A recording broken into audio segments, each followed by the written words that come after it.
Salut les potes, c'est Murdoch. J'imagine bien que vous vous demandez ce qu'une vidéo spéciale Coupe du Monde vient foutre sur une chaîne qui parle de comics et de super-héros. Et bah vu que je suis un gros fan de foot et que j'adore les comics, je me suis dit qu'un 11 de légende spécial super-héros, bah pourrait être cool à faire. Bon, vu que c'est du gros n'importe quoi, je suis parti du principe que de mélanger DC et Marvel, on se sent pas les steaks. De toute façon, question crédibilité et légitimité, on repassera. C'est surtout pour le délire d'allier deux de mes passions que je vous fais cette vidéo. Alors, sur le plan technique tactique... Oh, c'est vrai que tant sur le plan tactique que technique, nous avons réalisé une piètre performance. C'est parti pour le 11 de légende des super-héros. Numéro 1 gardien, Spider-Man. Quoi de mieux qu'un type avec un sens surdéveloppé pour sentir le danger, sans compter ses réflexes de fou, une agilité hors norme et une force surhumaine pour garder les cages. Spider-Man arrêtera absolument tout, et même s'il est déconcentré ou trop juste pour bloquer les tirs adverses, il peut toujours bloquer le bordel en lançant une toile et scotcher le ballon au poteau. Et oui. Latéral droit, Flash. Alors là, vas-y mon gars, si t'es chaud pour déborder le bolide le plus rapide de l'univers sur son aile droite, bah déjà tu m'appelles.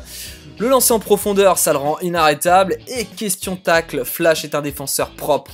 La vitesse, certes, mais l'agilité en plus, c'est mieux. Défenseur central droit, Daredevil. Daredevil est aussi Matt Murdock. Et en tant que représentant de la défense, quoi de mieux qu'un avocat? Voilà, je l'ai mis parce que je trouvais la vanne débile et cool à la fois, mais en soi, le diable de Hell's Kitchen a l'habitude de défendre en équipe. Solide sur ses appuis et très robuste pour encaisser les coups, on sent qu'on peut faire confiance au leader des Defenders. Défenseur latéral gauche, Green Lantern. On entend souvent l'expression « foutre un bus en défense ». Construire un mur dans sa surface, et bien là, Green Lantern peut réellement garer un putain de bus devant tes cages. Même un dragon d'ailleurs si tu veux. Alors bon, même si on joue l'attaque, et on reste pas le cul là derrière sur Fabien là, on fait pas la muraille de Chine. On continue. Eh bah là si tu peux carrément Didier, tu peux. Latéral gauche, Black Panther. Ma référence de toujours concernant les latérales gauche, c'est Roberto Carlos. Alors si vous êtes trop jeune et vous n'avez pas connu celui qui ferait passer David Alaba et Benjamin Mendy pour des amateurs, eh bah Carlos c'était la puissance pure. Du coup Black Lantern niveau puissance, on n'est pas trop mal avec sa tenue qui lui donne un max de patates. Et puis niveau défense du territoire, c'est un mec qui s'y connaît et qu'on impose un max dans ce domaine. Milieu défensif, Wolverine. Wolverine en ratisseur, ça va casser des jambes à grands coups de griffe. Inépuisable et insatiable, si tu lui dis qu'il y a une prime au bout, en bon mercenaire qu'il est, Logan deviendra une bête à tacler pour relancer son équipe. Et si jamais on lui dit qu'il y a du niveau en face, bah il te répondra comme Machiavelli. Brésil ou pas, on bat les couilles.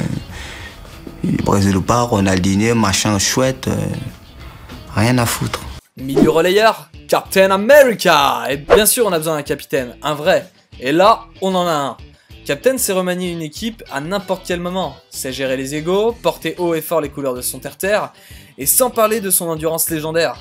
Bref, avec lui, on a le combo d'un Philippe Lahm croisé avec un Steven Gerrard, doublé d'un Paolo Maldini. Du Capitana XXL les gars. Meneur de jeu et numéro 10, Batman. Les qualités d'un meneur de jeu sont celles de Batman, et pas le contraire. Voir les brèches dans les défenses ennemies et donner à ses partenaires comme à soi-même un coup d'avance, c'est du Batman tout craché. Avec lui, le match est déjà gagné d'avance, car même avec le pire scénario possible, le mec a déjà tout prévu pour faire sauter les verrous, et ça, 3 jours avant la rencontre. Ailier gauche, Quicksilver. Bon, il fallait bien un autre bolide sur l'aile opposée à celle de Flash pour avoir un maximum de vitesse. Bon, ce sera ce mec, voilà, j'ai rien d'autre à dire sur Quicksilver parce que je m'en tamponne. Si, il crève à la fin de Avengers 2, voilà. Ailier droit, Thor. Parce que l'ailier droit, à l'origine, c'est le numéro 7. Bon, dans le foot moderne, le numéro d'un joueur veut plus dire grand chose, mais bon, balèque. Et parce que j'avais besoin d'un David Beckham, un mec qui a du flegme, de la classe, et qui symbolise aussi la raison de pourquoi ta meuf te laisse regarder le match. Si Thor joue, elle veut bien mater, et en plus ce connard est fort, car quand il tire un coup franc avec ses éclairs de la mort, il imagine que le goal c'est Thanos, et ouais ma gueule. Avant-centre, Superman, la raison est simple, c'est l'attaquant complet. Le Kryptonien serait une machine à but, car plus la défense est forte, plus lui devient fort. C'est le concept de Superman aussi en même temps. Et puis pour tes parents ou tes potes qui capichent rien au foot, c'est un nom facile à retenir, un mec identifiable par tous, et humble en plus. On arrive à la fin de cette équipe, et donc en entraîneur je te mets Nick Fury, parce qu'avec lui y a pas de place pour les branleurs et les fils de pute. ça joue la gagne coûte que coûte. Ah, si je devais rapidement aussi présenter le staff, on aurait Alfred en médecin de l'équipe, le Captain Haddock en entraîneur adjoint, je sais pas pourquoi, ne me demande pas, président du club Lex Luthor, et bien sûr les maillots seront sponsorisés par Stark Industries. Ah, d'ailleurs si on gagne, tout le monde ira faire la teuf chez Tony Stark parce que j'ai envie, voilà. Allez les gars, bon j'espère que cette compo vous aura plu, si c'est le cas lâche un pouce bleu, ça fait plaisir. Et n'oubliez pas de faire votre propre compo dans les commentaires, ou de critiquer la mienne hein, d'ailleurs. En tout cas, j'ai hâte de boire un max de bière pour cette Coupe du Monde et d'encourager les Bleus comme un dingue d'ici une quinzaine de jours. J'espère que vous aussi. Je vous embrasse les gars, ciao!